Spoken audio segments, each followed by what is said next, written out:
निसार अहमद राही साहब, जिन्होंने वास्तव में एक कश्मकश की ज़िंदगी से, क्योंकि हम तो छोटे थे लेकिन इनसे छोटे हैं, लेकिन बड़े भाई के रूप में इनको देखा है और बहुत ही मुश्किलों में भी रहे, बहुत ही अच्छे भी रहे, सारे दिन देखे हैं इन्होंने, हर तरह से हर दौर देखे हैं और उस दौर से निकल करके, लेकिन इनका भी जो अर्ज था वो तगड़ा ही था कि इन्होंने भी जो है वो अपनी जो अंदर छिपी हुई एक करामत थी, जो करामत इनके अंदर थी, माशाल्लाह ये इसको जो है उजागर करने में कामयाब रहे। मैं इनको बहुत बहुत मुबारकबाद देता हूँ और एक इन्हीं का वो शेर से मैं इनको जो है वो दावत भी दूँगा कि वो क्या पूछते हो मुझसे क्यों आँख ये भर आई, क्या पूछते हो मुझसे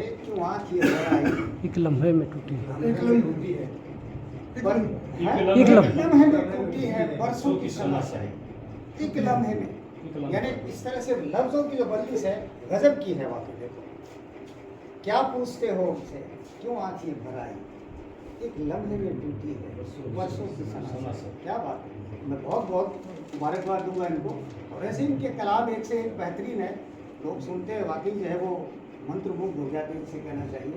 माशाल्लाह अल्लाह ताला ने इनको ये सलाहियत दी है। 17 से 25 तक इनको और पढ़ा और सुना गया हिंदुस्तान में। वर्ल्ड लेवल पे। और माशाल्लाह हिंदुस्तान के मायना शायरों में इनका नाम आने लगा है।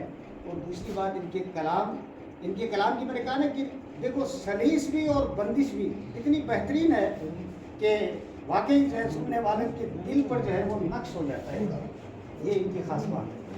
तो मैं जनाब राही साहब से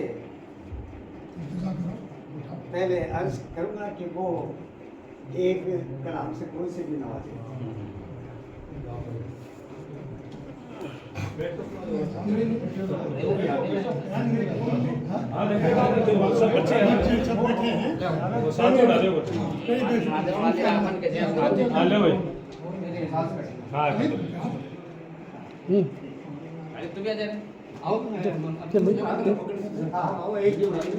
तो बोलते कहते हैं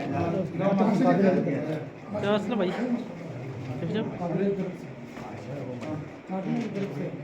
हाँ हमारी कौम की कामना की तरफ से बोलो ना। अस्सलाम वालेकुम। ये हमारी कौम की काबिला की तरफ से जनाब निसार राही साहब को हिंदुस्तान के मशहूर शायरों में गिने जाने की खुशी में है और इनका एक गज़ल का मजमून है जो जयपुर की बहुत बड़ी एक किताब में छाया हुआ है। इसी की खुशी में हमारी बिरादरी ने इन्हें गिफ्ट दिया है छोटा सा।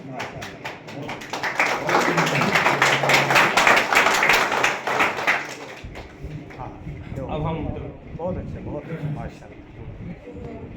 अब हम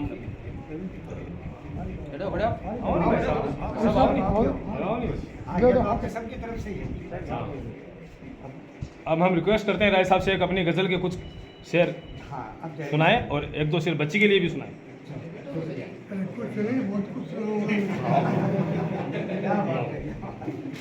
हाँ सुनाओ वो सब बच्ची के लिए भी बोलिए। बिल्कुल बिल्कुल, चलो शुरू। अस्सलाम वालेकुम।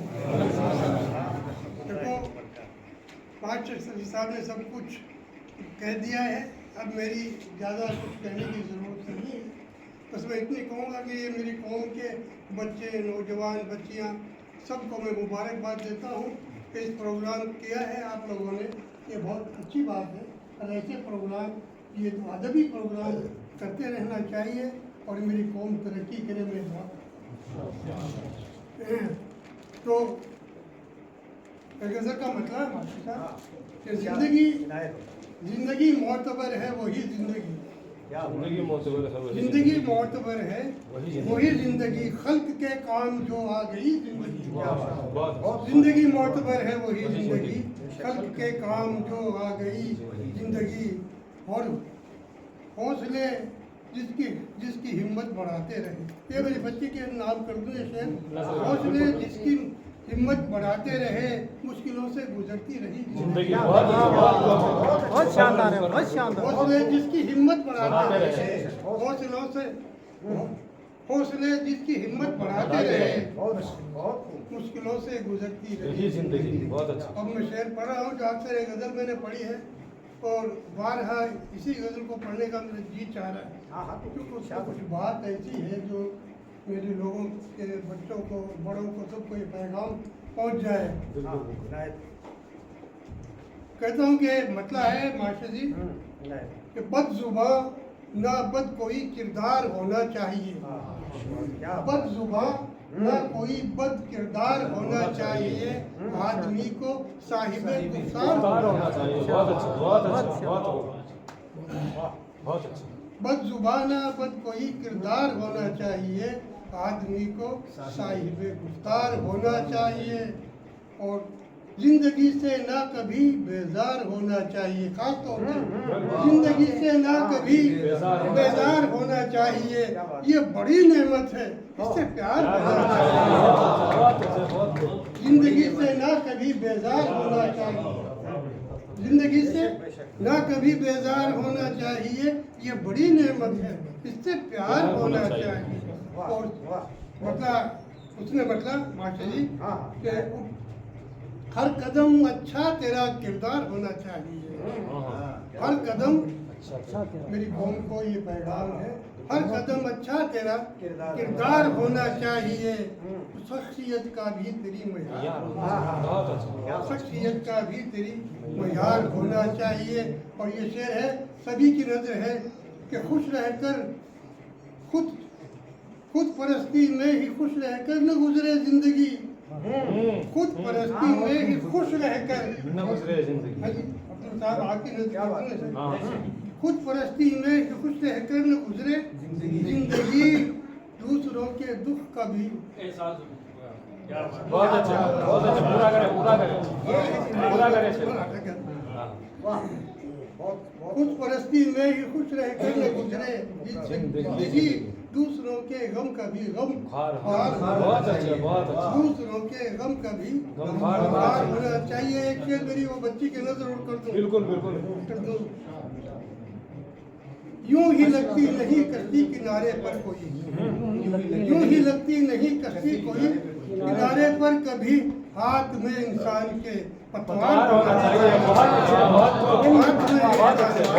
पतवार होना चाहिए। यूं नहीं लगती कोई कश्ती किनारे पर कभी, यूं नहीं लगती कोई कश्ती किनारे पर कभी, हाथ में इंसान के पतवार होना चाहिए।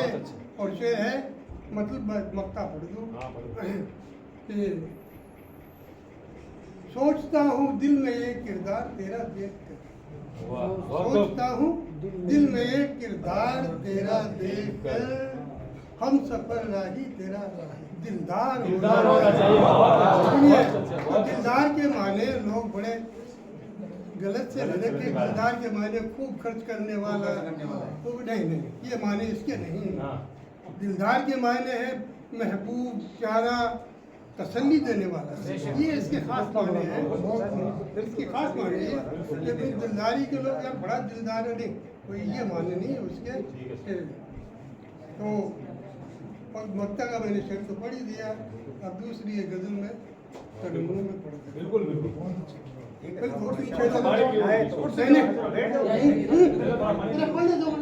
चलो चलो करो मैं पढ़ रहा हूँ, चलो पढ़ो। अब शेर सुनो। गुलसिता में वो गुलों की जबान क्या जाने, गुलसिता में वो गुलों की जबान क्या जाने, तमाम उम्र ही देखे हो जिसने हीरा ने। बहुत अच्छे। गुलसिता में गुलों की जबान क्या जाने, तमाम उम्र ही देखे हो जिसने वीरा ने। और हमारे ज़र्फ़ का वो इम्तिहान क्या लेंगे? बहुत अच्छे। हमारे ज़र्फ़ का वो इम्तिहान, हमारे ज़र्फ़ का वो इम्तिहान क्या लेंगे कि जिनके पास न मीज़ान है न पैमाने। हमारे ज़र्फ़ का वो इम्तिहान क्या लेंगे कि जिनके पास न मीज़ान है न पैमाने। और हमारे होने की होगी दलील ये राही, हमारे होने की होगी दलील ये राही, हमारे बाद सुनोगे हमारे अफसाने। हमारे होने की होगी दलील ये राही, हमारे बाद सुनोगे हमारे अफसाने। बहुत अब मैं चंद शेर गजल में पढ़ देता हूँ। कोई मुझे तकलीफ नहीं हो रही, आप इत्मीनान रखिए, इंशाअल्लाह कोई तकलीफ नहीं। आप पढ़ रहा हूँ गजल में। गजल का मतलब है गम से हट कर कभी जिंदगी